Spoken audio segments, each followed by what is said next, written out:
Petra Vlhová teda o chvíľu odštartuje.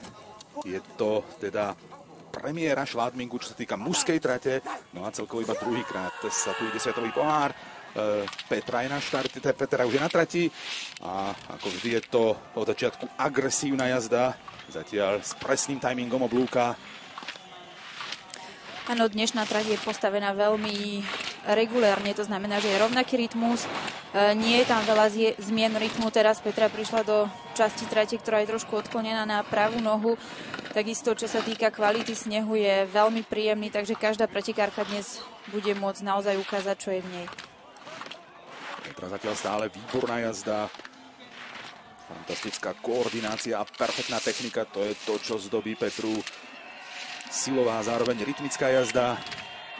Petra je v cieli, stanovila základný čas 45,28 sekundy. Zatiaľ iba raz sa v tejto sezóne stalo, že Petra nevyhrala prvé kolo. Áno, k Petrinej jazde nie je veľmi čo dodať. Nebola tam žiadna veľká chyba, išla plynule od štartu až do cieľa. A teraz už len uvidíme, ako pôjdu ostatné. Ako druhá sa o chvíľu predstaví jej odveká rivalka, dá sa povedať, Mikaela Šifrinová.